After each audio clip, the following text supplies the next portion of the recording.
Welcome to the FiveStack, everybody. My name is Dean. That is my friend Zev Shalev. Narrative.org is where you'll find him and all his incredible work. I'm at deanblundell.substack.com. We got some humdingers for you today. Let me just kind of go through the lineup that you sent me. You put all the work in. I'll take the glory for it and read the lineup if you don't mind. You're good at that. I'm a big glory hog. Yeah. Yeah, huge. Yeah. Putin-Trump tunnel. We're going to get to that in just a second. Craziest fucking story in the world. It'll be the biggest story all weekend long, and it's just breaking now. We just had an Oval Office kind of meeting about the whole thing, and hang in there for that. We've got the Venezuelan government mobilizing for a potential invasion. Yes, Venezuela versus the United States. We know how this is going to go. We don't know how this is going to go. I'm pretty sure I do. I think I know. No.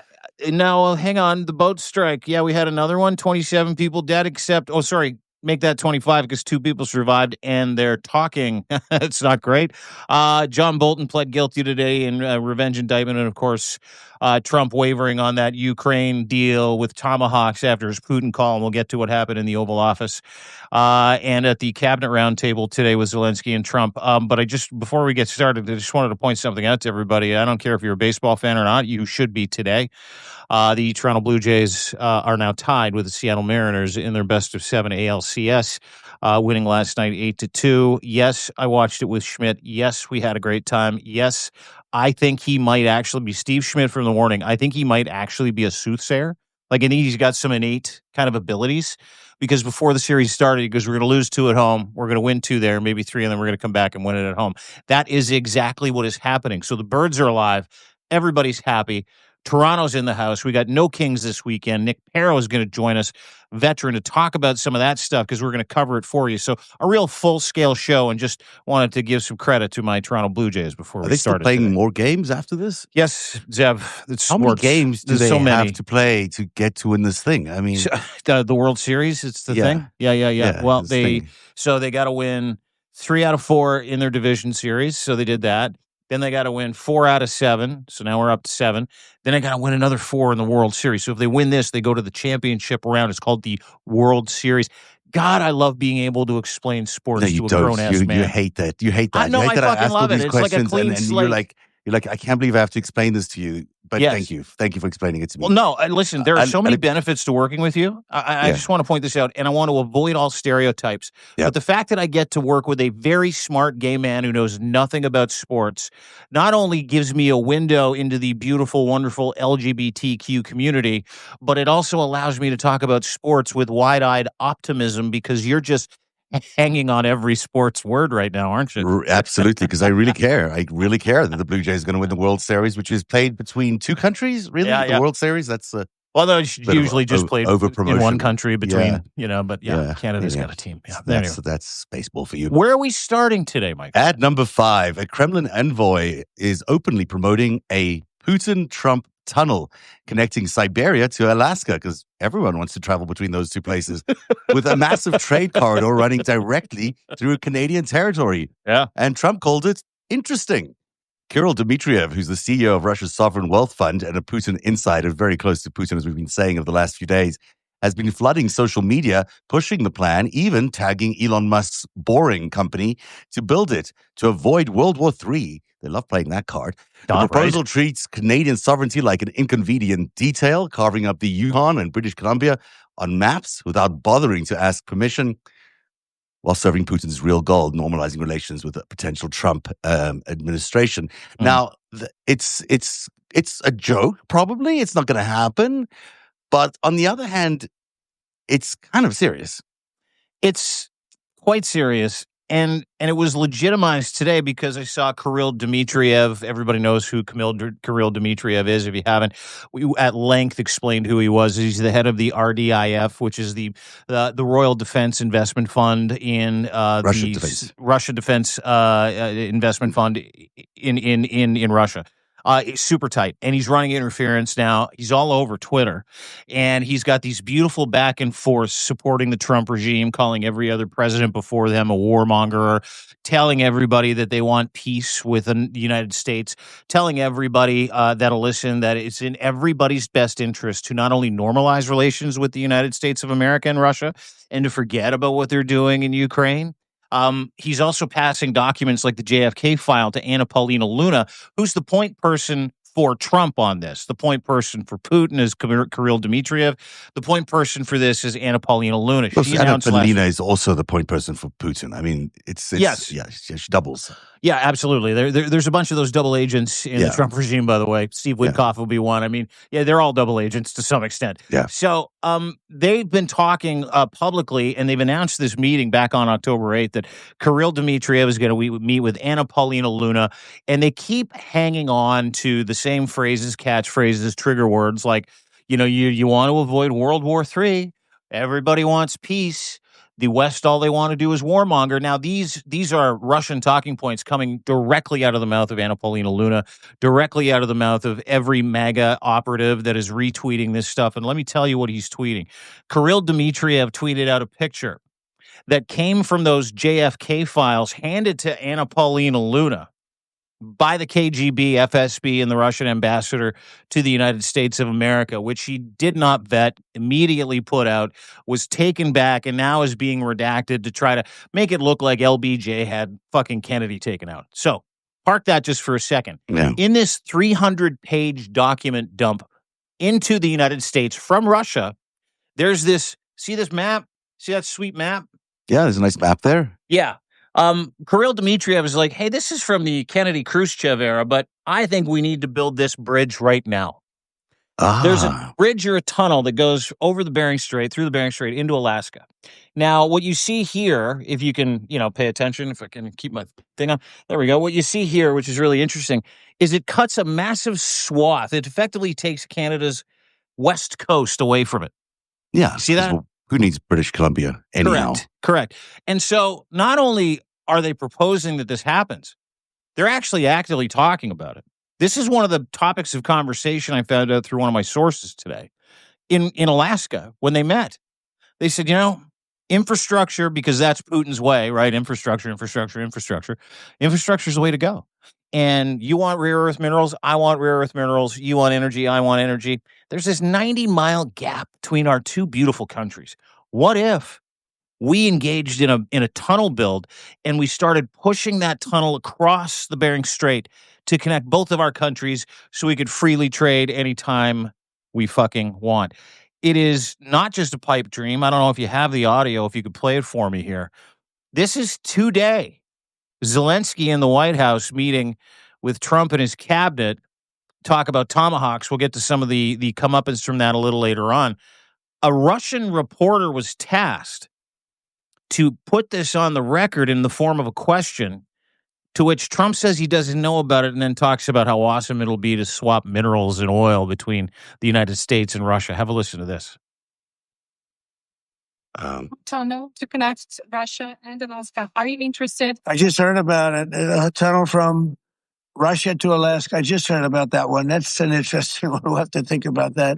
I hadn't heard that. We just did a nice road in Alaska that's going to get us to a lot of minerals, and we have a piece of it, a good piece of the ownership because of the fact we made it possible. But this came up yesterday, a tunnel from Russia to Alaska. That's an interesting. What do you think of that, Mr. President? Do you have any This is ideas? How Zelensky. do you like that idea? I'm not happy with this. I don't think you're going to like. I don't think you liked it. I don't think you liked it.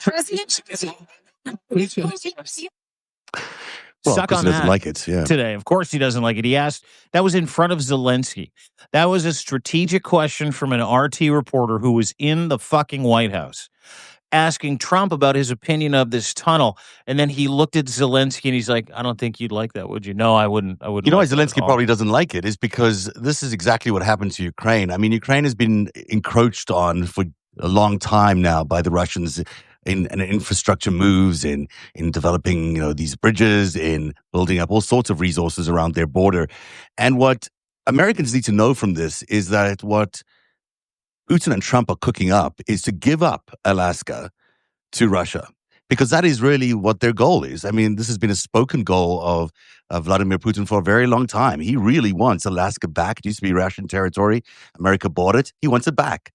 And Trump is his sycophant and his puppet and his puppy, and he will give it back to him because that's what his boss wants. And so they might be talking about tunnels and bridges and peace and whatever, but this is really the breakup of the United States of America, of a key American state. And worse than that, it is also a real national security threat to both the United States and to Canada, because now you're allowing Russia to be a tunnel ride away or a bridge ride away from the Canadian border and from an American border. And that is beyond unacceptable for anyone to even be discussing, because especially as they're prosecuting this war against Ukraine right now, the same kind of war, and Zelensky's sitting in that room right now. Yeah. And, let me point something out today. Zelensky's in that room right now. They're talking about building a tunnel and working with Russia. Meanwhile, he says he's going to support Ukraine. He was bullish about that today as well. Also ambiguous. But let me point out what the real goal here is. Alaska, you see Alaska there? See Russia? What's that? What's that right there? Second biggest landmass in the world by country. Called Canada. It's called Canada. Canada is the most mineral, rare earth rich country in the fucking world. In the world. The AI revolution requires energy that the United States does not have, energy that Russia cannot harness with the infrastructure and the economy that they have. This is the goal. Right there. It's not to encroach on Canada's sovereignty. It's the slow bleed of fake partnerships through disingenuous agreements with the president of the United States and Vladimir Putin, who don't give a fuck about our sovereignty, our minerals, our energy, our oil, our forestry. Don't give a fuck. All they care about is how are we going to sustain our goals without Canada. And if you ask anybody in Mark Carney's orbit, today's announcement and the ongoing rhetoric around this supposed Trump-Putin tunnel is a very serious issue, to the point where we have absolutely nuked the timeline when it comes to putting real, serious surveillance, military hardware, cutters, boats, Navy, military installations into the north to try to shore up Canada's sovereignty, specifically in Alaska, specifically in the Great Northwest Territories and the Great Northwest Passage, specifically in the Hudson's Bay area, because we're trying to rebuild our country. We're trying to do something that's never been done really in the history of this country, which is realize our raw energy, raw materials, rare earth production and sales potential. We're trying to do that so we can build our military. We're trying to do that. And this, on top of the attempted normalizations of relations between the United States and Russia, isn't just a red flag for the Canadian government. It is, what are you going to do about it? That's what today was. That's what this is. And that's what Dmitriev is working on with Vladimir Putin and Mr. Donald Trump. Whoever wins the world in the future will have had to do it through winning AI and winning the Arctic. Those are the two things that really matter for the future of nations in the world. Yep. And what Putin has designs on, and she has designs on, is complete control of the Arctic Circle, basically. And, Canada stands in the way of that, and Greenland stands in the way of that.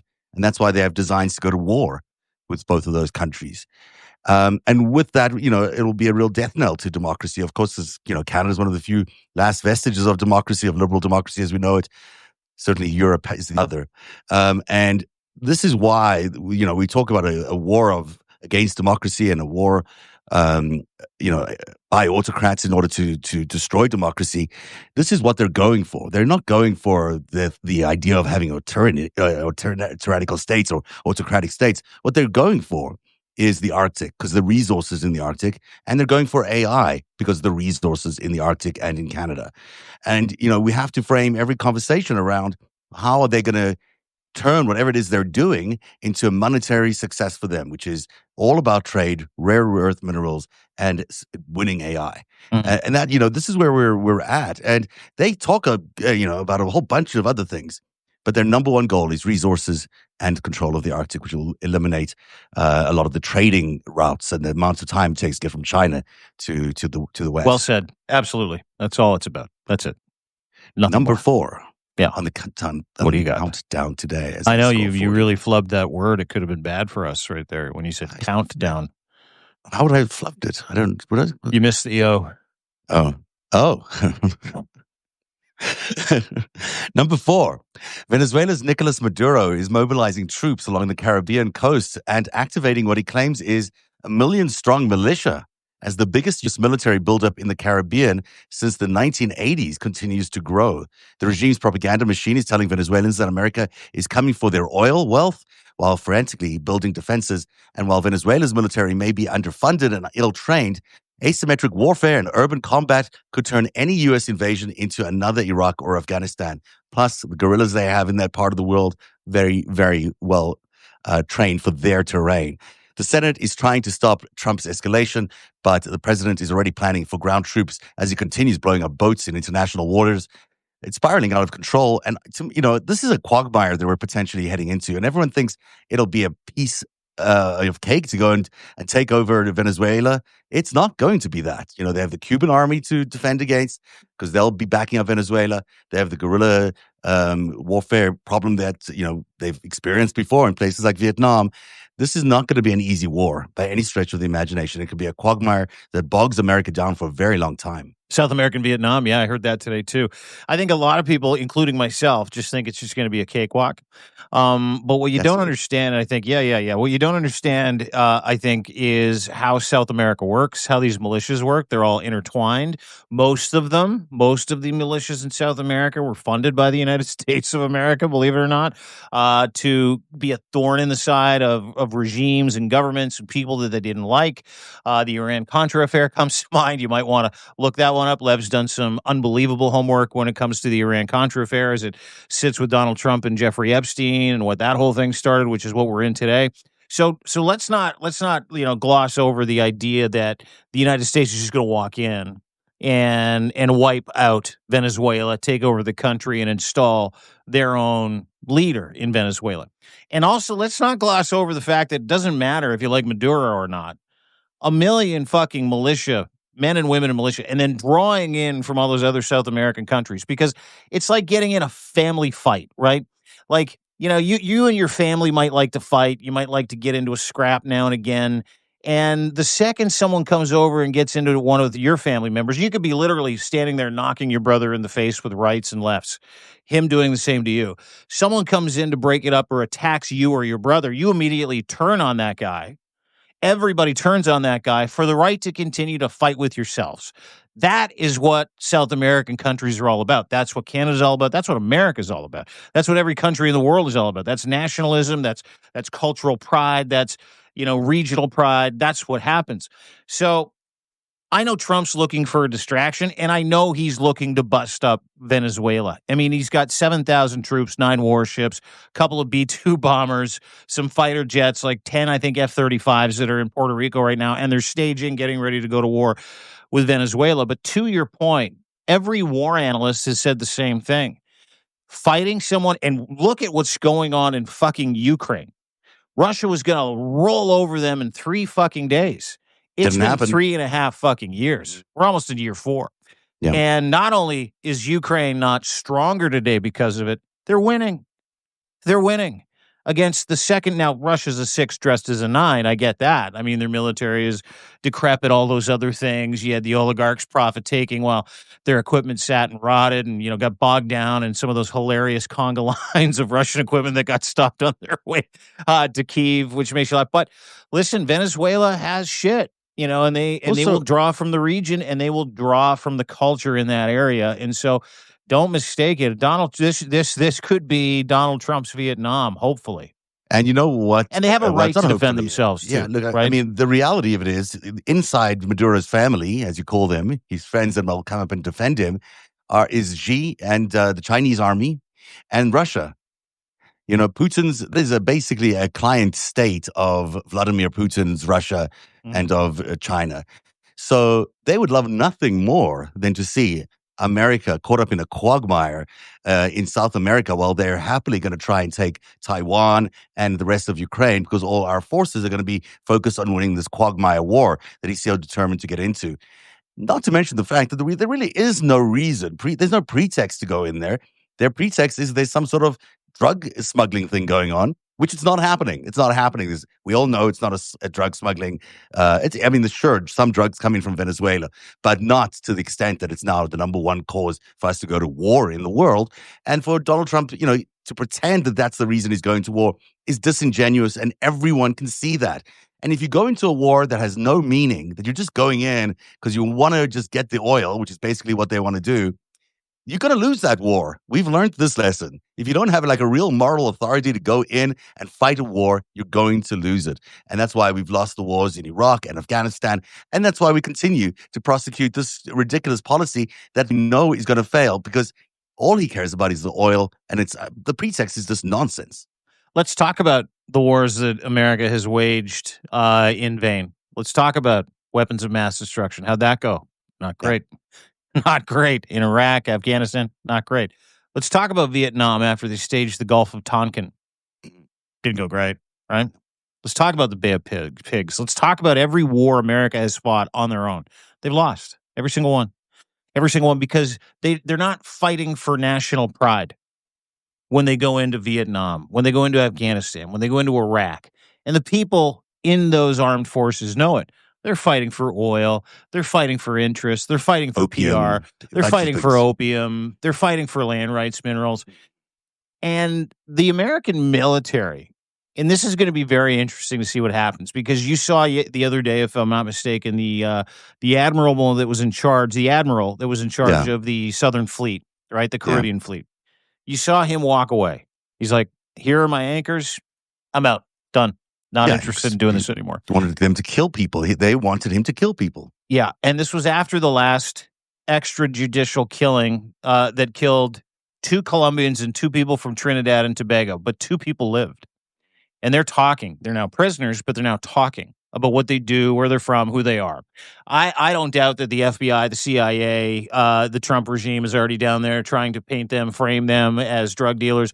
And I don't doubt, who knows, they might even be drug dealers. I can't, but we've seen zero proof, no receipts for the reason that Donald Trump is engaged in these extrajudicial killings. And on top of that, we've seen gloating over the death of people that are not American, that are in international waters, actually in their own waters. A lot of these people were killed in Venezuelan waters and Caribbean waters that belong to their countries of origin.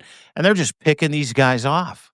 Yeah. They're just making a fucking example of the firepower of the United States of America. And back to Venezuela, they have a fucking right and a duty to protect themselves. Absolutely. And if you don't think, like, for a second, listen, Maduro is a dictator. Maduro is an asshole. He's all the things that we know he is. We're not doing that to other dictatorial countries, are we? Like, I mean, we're not doing this to Russia. We would be attacking Russia, but we're not doing that. Yes. We're not doing that. You know, the number 3 story is actually the story you're talking about. The U.S. military killed an unknown number of suspected drug traffickers in the Caribbean near Venezuela on Thursday. But for the first time since Trump's drug war escalated last month, some people survived and are now detained on a Navy vessel. It's 6th known attack on suspected drug boats since September, bringing the disclosed death toll to 27. But the capture of survivors raises massive new legal questions about Trump's campaign of violence in international waters. Democrats and at least one Republican in Congress are calling this indefensible. And they're right. It is an indefensible use of deadly force against innocent people. And now that there are prisoners, the administration has to figure out what to do with them. So this is a bit of a nightmare for the administration. Yeah, because there's people that survived. Listen, if you saw that last bombing, congratulations. I mean, how you survived that is unbelievable. 2 of the men that survived, both from Trinidad and Tobago. They're both on a Navy vessel in the Caribbean right now, both being treated for their injuries. The interesting part about this is the lack of information and communication about any of the individuals involved, right?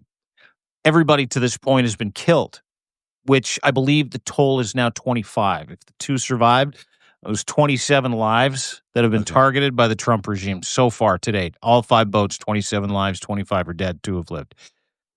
The lack of information about any of the intentions of any of these people that were on these boats, whether it comes from the Trump regime, which, by the way, you cannot fucking trust a word they say. They are pathological fucking liars. And they are creating a movie scene and a set for them to do this. This is not business as usual for the United States of America protecting Americans. This is a show. This is a show of force. This is an excuse-bearing show of force. This is an idea that, hey, listen, if we keep doing this, then we can label drug cartels terrorists and we can go in and justify that war in Venezuela. That is what they do. 2 of these men in this boat were Colombian, 2 were from Trinidad and Tobago, and they're going into Venezuela. Makes no sense. And the other people that we just, and this is the truth, the other people that were murdered, half of them were from Venezuela. The other half were from parts unknown. None of their families are talking because someone got to them. People got to them. No idea how or what or where. But you literally cannot find any source material on the identities of any of these individuals who were killed in these boats. Not one. And how is this helping the United States? I mean, if they're going to go to war against Venezuela, surely they're blowing up boats from, your spaceships while people are trying to do fishing in the international waters. Is that going to help you get any sympathy from the country you're invading? Are Venezuelans going to think, oh, here are my liberators? Or are they going to think, here are these crazy people coming in to attack us? They're the ones who killed all the people on the fishermen boats. Well, but here's the thing, Zev. I don't think they care. Like you mentioned Russia and China before, both being merchant states for Venezuela. We know that they've got a lot of equipment from Iran as well, right? The axis of evil. In the deal-making world that we're not privy to, where it comes to Donald Trump and Vladimir Putin, I can imagine a scenario, and I've heard this kind of talked about, and I'll put it out there, I think, for people, and it's not a conspiracy theory, but I can imagine a scenario where a guy like Vladimir Putin, when Trump wins, and they're scheming and planning to carve up North America, Asia, Europe with Xi, they look at him and go, listen, you want North America and South America? You got it. You go ahead and do whatever you want in Venezuela. We'll pretend that, oh, you can't do that. Well, and we'll walk away from the table with Venezuela. We'll remove our support. You can have South America and North America, the Americas, if you will, and we will take Europe. Xi will take, Asia, and no one's the happier. No one's worse for wear. I can see that being part of this equation. And if you listen kind of to certain, intelligence folks out there in the mill blogging community, intelligence communities, it's a pervading theme that that a guy like Vladimir Putin will take a loss so he can take a gain. And Lev said it today in the Week in Review before we got on. He's like, Vladimir Putin's the kind of guy that we like, yeah, you want to go ahead and wipe out St. Petersburg? Here's the neighborhood. Go after them. Do whatever you want to do with those tomahawks. That'll justify our ability to answer back and take the rest of Ukraine. If you think any of these world leaders give a fuck about Nicolas Maduro or the people of Venezuela at this point in time, you're crazy. No, they will.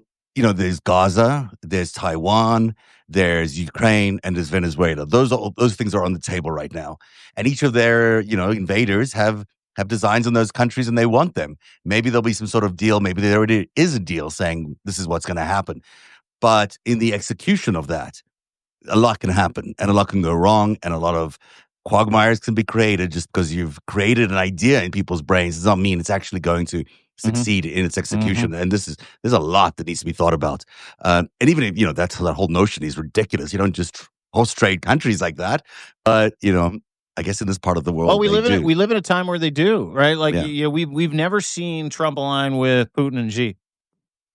We've never seen a U.S. leader align with Russia and China until this is now. What happens. Yeah. This is why. The other part of the story that deserves a mention here is this admiral you were talking about, Elvin Halsey. He's the top U.S. military official overseeing these strikes. He stepped down after only 1 of 3 years in his assignment. It's unusual that that's happened. The reading into it is that he asked about whether it was legal to be attacking these boats in the Caribbean, and his response was, "You better leave your job." Basically, he did not get a response.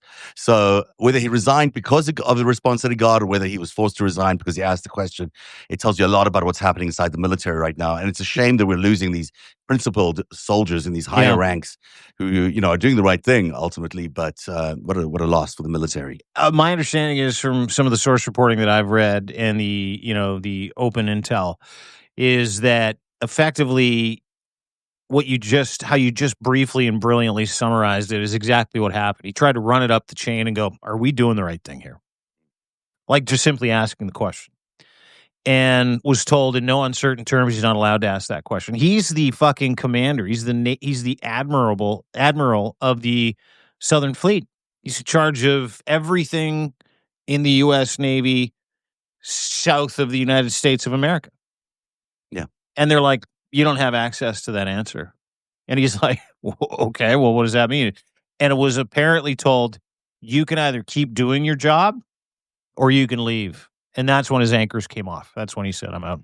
But you got to ask the question, at what point does the rest of the military, whose job it is to defend the Constitution, at what point do they say, well, enough is enough? We're not going to all be committing the crimes for this one politician who's telling us to do so in the White House. When do they, and what can they do in order to defend the Constitution? I mean, what happens if the President of the United States is a criminal who's forcing the entire U.S. military to commit crimes and break the Constitution and go defy the Constitution and their oaths to that Constitution? How do they act, and can they act? That's a great question. I think, that is going to be a hell of a book and university lecture series, right? Where one day we're going to be asking ourselves, how did or didn't the men and women, between Donald Trump and the United States of America, the citizens of the United States of America, how did they or did they not adhere to their oath to the Constitution of the United States of America? And, there are two schools of thought there when you talk to people. And I've got friends in the high-ranking guys in the Canadian Navy that connect with guys in the United States Navy. And it is an existential issue for so many of them, right? You follow orders. It's what you're kind of taught to do. It's what you're bred to do. That's what you're trained to do. Not question orders. Hoo-ah. You go out, you kill, you come back. But you do question if they're legal. You're meant to question if they're legal. Well, see, now you can't question Donald Trump, right? And so what a lot of these generals, specifically that were in that Come to Jesus meeting with Pete Nutsack and Donnie Diapers, a lot of those generals are like, if we leave, we get Kash Patels running the fucking Navy. If we leave, we get angry hoo-yah sycophants and Trump addicts who will do much worse than we will do, right? And I liken it to this analogy because I think it's really important is do they stand up for their values and stay, or stand up for their values and go? Because if you stand up for your values as an officer in the United States military, specifically even in Canada, you stay and act as that buffer between the sycophants that are running the government, the civilian assholes that think that because they were elected, they get to go and murder Canadians, murder Americans, murder Venezuelans. They get to do whatever they get to attack their own citizens with the military and the National Guard. And they can affect so much more change by staying and being kind of a spoke in the wheel that makes sure that, their oath to the Constitution protects the people of the United States of America. But then there are going to be examples like this where, the admiral of the South Fleet just basically says, hey, I need to do my job. And they're like, you don't have a job unless you do exactly what we tell you to do. And they're looking at a guy like Pete Hegseth that is telling them what to do. Yeah. A guy like Donald Trump that's telling them what to do, who 3 weeks ago, he threatened, both of them threatened, called them fat beardos, and said, if you don't do what we're going to do, if you don't attack American citizens, your career, your pension, your rank, it's gone. So, I mean, what a fucking nightmare, like an anxiety-filled nightmare. Yeah. For any high-ranking officer in the United States military. You probably do need the people who are going to say, I can't do this, and ask the questions, because you need that on the record. You need to show the other generals and the other military brass that this is happening, that if you question the legality of an order, you're going to get fired. Because that needs to be seen. And, just a few weeks after that, that Come to Jesus meeting, as you called it, with Hegseth and Trump, the generals are looking for this. They're looking to see, well, where are can we test the boundaries of all these things? What happens when we ask about the legality of an order? And what happens when they ask the guy got fired? That's an answer they probably didn't want to get, but they've got it now. So my question is, what do they do now that they have the answer? It's an unpleasant answer to get. And, there's all sorts of scenarios. Certainly hold your ground, be a buffer is one thing, but you're still going to have to order your command, people you're commanding to go and do illegal things. God forbid those two survivors actually start talking. Yeah. Poor guys. Oh, my God. Anyway. What a mess. Yeah. What a mess. Yeah. And number two, The spy who used AOL, John Bolton, pleaded not guilty Friday to 18 counts of mishandling classified information, facing up to 180 years in prison for keeping a diary or diary notes he wrote while serving as Trump's national security advisor. The indictment accused Bolton of transmitting over 1,000 pages of notes containing top secret information to his wife and daughter via personal email and messaging apps as he prepared to tell his book or write his book, The Room Where It Happened. Some people say it's political revenge. Others say there's a real crime that's happened here. John Bolton is a questionable guy, and questions go back many, many decades. He may have been using AOL to spy. I mean, that's may have been what he was doing. Who knows? Do you remember when Pete Hegseth put out plans to attack Yemen on Signal? Yeah, same kind of rationale. Smart people. Where it can be easily intercepted by everybody. AOL. AOL. Do you remember that? So yeah, the double standard here is obvious. I don't even need to spend time on it, or sound like, amazed by the fact that Donald Trump managed to get John Bolton indicted for 18 counts of espionage for exchanging information electronically in an unsecured account. This was because he was sending information, writing his book, back to his wife and his daughter, who were apparently acting as editors for his book. So he's actually just writing a book. And they're like, well, that's classified. You're fucked. Do you know how many boxes of nuclear secrets, other very highly classified information they found in Donald Trump's bathroom? Oh, many. I don't know the exact number. 112,000. 112,000. So, just to point out the hypocrisy, that's one thing. They're going after John Bolton for him exchanging contemporaneous notes that he took in his diary from meetings he had, high-profile meetings he had, where he was in the room with Trump and specific world leaders. And I'll tell you why he's pissed, why Trump is pissed. He's not pissed about the notes that he took. He's pissed that he printed them, because one of the notes that he took, and this is the issue that John Bolton has. And I wish I was kidding, is that John Bolton, part of the classified information was John Bolton revealing that Trump, in a meeting with Putin, asked John Bolton if Finland was part of Russia.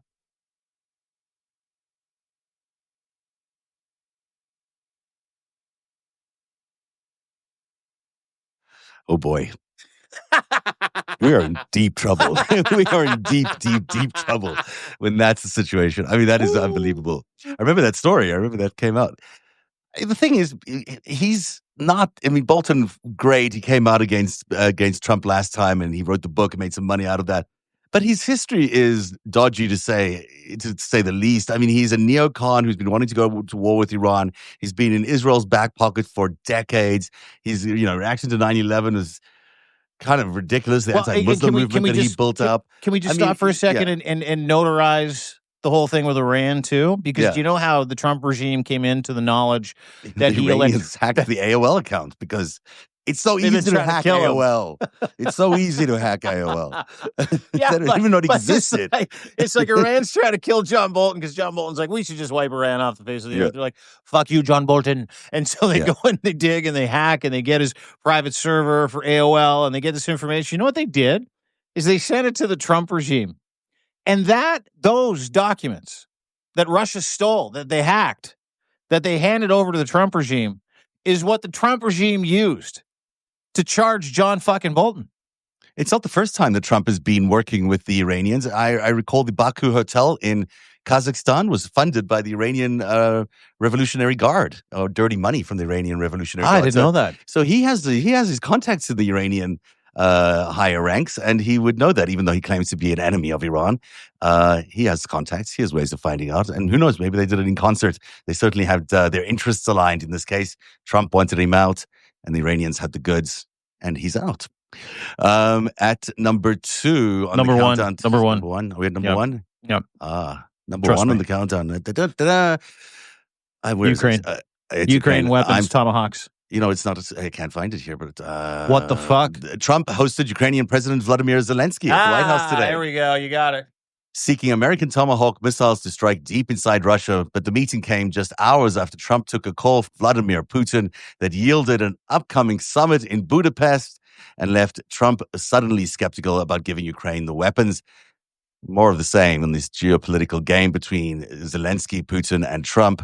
And we're just going to be waiting another 2 weeks now before anything else happens. Yeah, actually, Donnie 2 weeks actually said 2 weeks today. And he said it yesterday. It was weird, right? Like every time he's like, give it a couple weeks. We're going to meet in a couple weeks. He knows that's our collective memory, you know. This is, by the way, just so everybody knows, this is an end run. Okay. And let me give you some kind of principles of this end run so you can kind of put it together in your head. Let's map this out. During the press conference yesterday, prior to Zelensky coming today, Donald Trump put out a tweet, long Truth Social post. I'll save you, the 3 minutes it'll take me to read the bullshit. But effectively, he's like, had a great call with Putin. We're talking trade, bruh. We're talking trade. Everything's going to be great. We had a great conversation. By the way, he loves my wife. Who doesn't love my wife? She's a great wife. Putin loves my wife. And she talked to him too. Anyway, things are going to be great. Zelensky will be here. We're looking forward to meeting with him and Zelensky in Budapest in 2 weeks. Donnie, 2 weeks. Okay. Russia's trying to buy Trump with trade. We're trying to buy him off.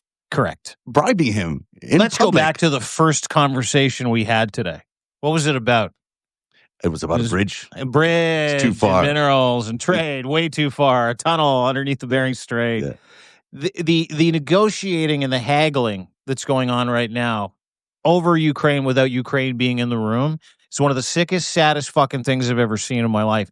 And I watched Anna Paulina Luna, Kirill Dmitriev today, who we talked about off the top, effectively threaten everybody with World War III unless we normalize relations with the United States. I watched Vladimir Zelensky sitting in a black suit across the table from Trump and his stone-cold group of kakistocracy assassins across the table from him. Just the biggest collection of fucking idiots America has ever assembled as whatever you want to call this government. And a Russian reporter off the top. Can we play the clip one more time? Great place to end. I don't know if you have it. Yeah. We also got it to Nick, by the way, so we might invite him. Trump tunnel to connect Russia and Alaska. Are you interested? I just heard about it. A tunnel from Russia to Alaska. I just heard about that one. That's an interesting one. We'll have to think about that. I hadn't heard that. We just did a nice road in Alaska that's going to get us to a lot of minerals, and we have a piece of it, a good piece of the ownership because of the fact we made it possible. But this came up yesterday, a tunnel from Russia to Alaska. That's an interesting. What do you think of that, Mr. President? Do you have any ideas? How do you like that idea? I'm not happy with this. I don't think you're going to like it. I don't think you like it. That was in front of Zelensky. The embarrassment, right? That was meant to embarrass Volodymyr Zelensky. That was meant to tell him, listen, it kind of doesn't really matter what you're doing because I'll do whatever the fuck I want with Vladimir Putin. And that was a pretext to other conversations that they had where Donald Trump's like, tomahawks, no tomahawks, haven't decided. And Zelensky's like, hey, listen, we still need America's help. We're desperate to, end this war. Donald Trump has a chance to finish this war. Yesterday, Donald Trump was like, we need all the tomahawks, So, they're literally putting Ukraine through purgatory right now and the people of Ukraine. And if you talk to anybody in Ukraine about this, they've stopped giving a fuck about anything Donald Trump says. Because they're kicking the shit out of Russia right now on their own territory. They're striking deep into the heart of Russia. They've destroyed 70% of their oil refining capabilities. They've destroyed 50% of their ability to actually transmit oil across and out of the country to sell oil at different ports. They're not fucking listening to Donald Trump anymore. The reason why, and Zelensky, if I'm him, I'd just stop fucking showing up to the Oval Office. But the reason why is because they know he's full of shit. Like Ukrainian intelligence understands one thing, and that is they are on their own with the coalition of the willing against Russia, and Trump is fucking out. The games that he's played over the past 9 months, stringing along that beautiful country that has fought for its life so fucking valiantly for the past, 4 years, when it was supposed to be over in 3 days, is the greatest story known to man at this point in time. So, pay attention, keep your head on a swivel. but know one thing and one thing only, is that everything Donald Trump says about Ukraine is a lie. It's a rug. It doesn't matter, because all he's trying to do is run out the clock so that, he can continue to enrich himself and continue to deal make with Vladimir Putin. But if I know one thing about the Ukrainian people, and I've seen it to date so far, they're going to decide when they capitulate. They're going to decide when the war is over, not Donald Trump. And nor Vladimir Putin. Now, the interesting thing is, if that doesn't make you angry, if this show doesn't make you angry enough to go into the streets tomorrow, nothing will, because there's a lot to make you upset about Donald Trump. And that is why tomorrow many, many millions of people will pour into the streets of America to protest this government for the No Kings protest around the country. Nick Paro and Narrative, which is my little outfit, is going to be putting together some live coverage for you tomorrow. For everyone here on Substack, and Nick joins us today to talk about that coverage and also about your protest plans. What do you have for us, Nick? Yeah. Before we start, Nick, I just want to thank you for combing your hair today. And you're welcome.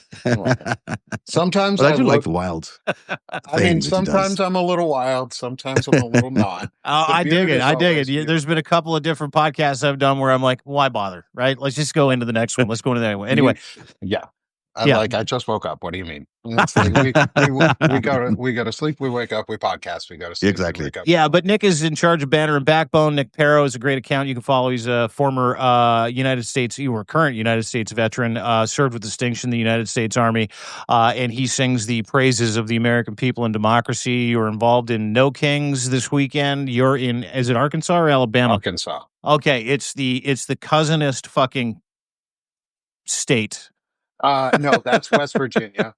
That's West Virginia. Okay. They have that distinction, not us. We're not far down the totem pole. We're only like 50. We're only like 44th or 45th in education. We're still 5 states above the bottom. Like, so you're in like like platonic relationship with a cousin territory. That's that cousin. Sorry. For us, it's Alberta. Anyway, continue. Let's talk about No Kings or the Northeast Kingdom in Vermont, where not too far where I grew up from in general. So I'm used to the incest jokes.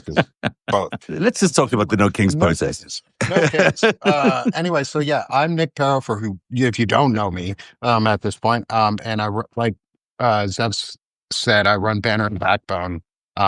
With some other folks, Lawrence Winterman, friends Melissa Corrigan, Ellie Leonard, Shane Yerrick, folks like that. And tomorrow we're going to be doing a live stream where we're going to be requesting people send in videos to our Banner and Backbone DM. If you have any videos that you'd like to have posted or shown on loop or on of you and signs that you see, things like that, we're going to be doing a live stream event, like Zev said, in conjunction with Narrative, for a really cool multi-platform streaming of what the media is not going to cover. And so, assuming weather cooperates, I'm in what we call the danger avocado. In this part of the world, it's when they describe how tornadoes are formed, like the weather patterns for potential tornadoes and supercells, they call it a danger avocado because the pit is always really dark red for the color, and then it goes like green, yellow, and green, so it looks like an avocado on your screen. Right. So we're in the yellow, big heart of the yellow avocado for tomorrow. So if we're not stormed out, I'm going to be going to 2 Arkansas rallies, one in Rogers, Arkansas, and one in Fayetteville, where I'll be live streaming throughout that, secondarily to the full live stream event. So I'm going to be figuring out how I'm going to manage 2 different live streams. But the first rally I'll be at before we do any of our live streams. Second rally, I'll be ending and then jumping in and doing the big event with Zev. And hopefully, Dean, if you're able to join us, folks like Lev, if we can find maybe get Waj pulled in, I think he'd be an incredible guest for, I know he's going to be doing some stuff throughout the day also. So what time do you think we're going to get going on the main event then? On the main event, it depends. My event is in Arkansas is from 12 to 2 Central Time, which means we'll be lining up with Chicago time. for their main event. I think you were saying sometime between 2 and 5 is when they're holding, not quoting you on it, but Yeah, I'm not sure the I'll have exact to time, look but somewhere. into the exact timing of when some of the bigger rallies are being held in specifically Chicago or LA, because I'd love to see what those look like and have people who might be on the ground there, or even in Texas. If we have friends in, I'm hoping to see if we can pull Melissa Corrigan in from Virginia, and get stuff like that. So So if anyone in this chat right now and watching this right now is going to be out protesting, I'm sure a lot of you will be. DM Nick or myself, and maybe Nick should be the first port of call there. And if you're able to go live with us, if you have a Substack account, then we could take you live. And if you're not, send us some videos, send us some photographs of your events where you're protesting, and we'll happily share them on all our sites. I think on yours too, Dean, if you're okay with that. Yeah, no, and- I'm giving it to No Kings this weekend. It's just it's a No Kings party on my Substack all weekend long. yeah, So and here's- if you want for photos, sorry to cut in, if you want for No. photos or videos, please make sure to say that you'd like, if you want to be credited for it, like, do you want your name to appear next to it or not? Or else we'll put it as an anonymous photo just being submitted. So if you don't want your name next to it, just say no name. If you do, add in yes name and include what you'd like for your name to be shown as, if you want. Quite the statement, right? title. When you got like in a viral society, we live in a viral society, and you're saying, "Hey guys, I get it. You might be at one of these rallies. The last thing you want is for you to be put on some kind of fucking Antifa watch list." Totally understand. Well, Yeah, I mean, it happened. I run a book club on Fridays called Anti-Fascist Book Club. So, and I work very closely with Chris Goldsmith, who runs two organizations that are called Veterans Fighting Fascism and Task Force Butler, which is a Nazi hunting organization. So I mean, I pretty well would describe Chris myself is great. as anti-fascist. Like that is what I am. I served in the army. My grandparents were anti-fascists who fought in World War II. Like Mine It's sort too. of we're it's sort of the anti-fascists. Yeah. American thing to be anti-fascist. It's sort Yeah, of it's pretty been much around. is. Yeah, sort of the whole point behind America. Yeah. And that's kind of the amazing thing about the memory holing or the co-opting of the word anti-fascist or Antifa, right? They never say that. They never say that part out loud. They never say anti-fascist. They always just go with the short form of Antifa, and they're like, Antifa's dangerous, and you're like, dude, it means anti-fascist, right? Yeah. And you can say it 1,000 times in a row. You can scream it in their face, and they'll be like, it's a radical ideology. You're like, no, dude. The first anti-fascists were in the First World War. The second anti-fascists won the Second World War. D-Day was 450,000 anti-fascists storming the fucking beaches of France. Yeah. Yeah, if you don't know what an anti-fascist looks like, go watch Band of Brothers. Yeah. And Right. you'll find Or anti-fascists. Inglorious Bastards. Yeah, or Inglorious Bastards. Nazis. Killing the Nazis. Well, this is what America's about. That's what the protest is about tomorrow. I hope everyone is safe and protests peacefully. But it's, this is going to be a big event. It's going to be a historic event. It's an opportunity for you to be a part of a major historic event, because I don't think as many people will ever have shown up at a protest in America as will show up tomorrow. Between 5 and 10 million people across many thousands of events across America. It's an historic day. 2,600 rallies scheduled around the United States of America. The last No Kings Day in the spring, I believe, or early summer. I think that was 2,000 rallies. So you've got an uptick of 600. I want to say 8 to 10 million in the first round. I think projections I've seen anywhere from 10 to 20, 25 million. Chicago had 75,000 people downtown in June for the first No Kings rally. They're expecting 250,000 people in Chicago.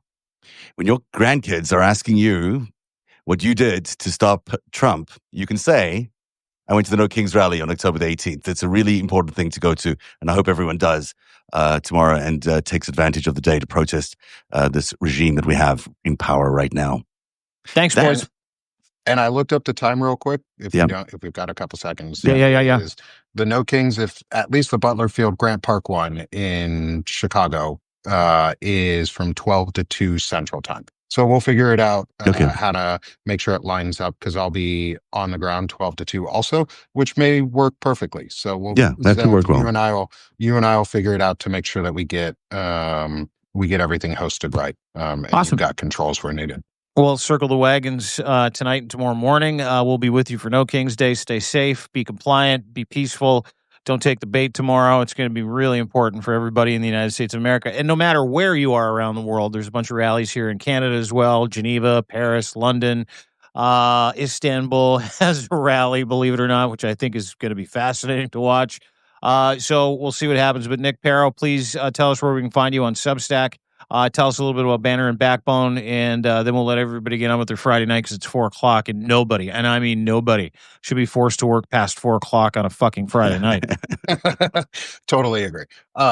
So you can all find me on Sick of This Shit Publications. I do my shows pretty much every day. Y'all see me. A lot of you come into the shows, so thank you for supporting.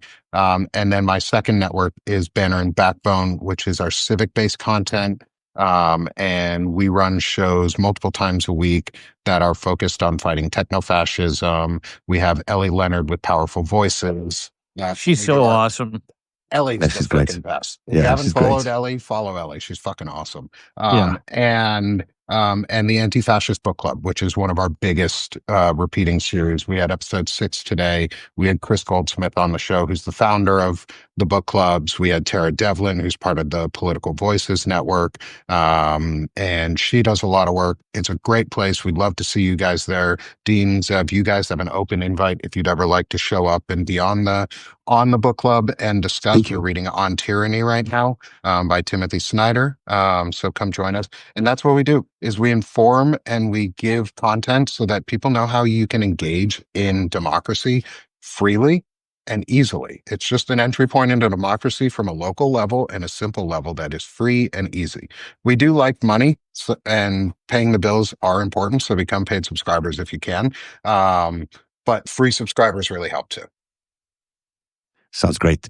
Everyone should follow Nick Paro. That is the FiveStack today. We'll be back on Monday with another edition. See you then. And of course, certainly no King's protest coverage tomorrow. Cheers, everyone.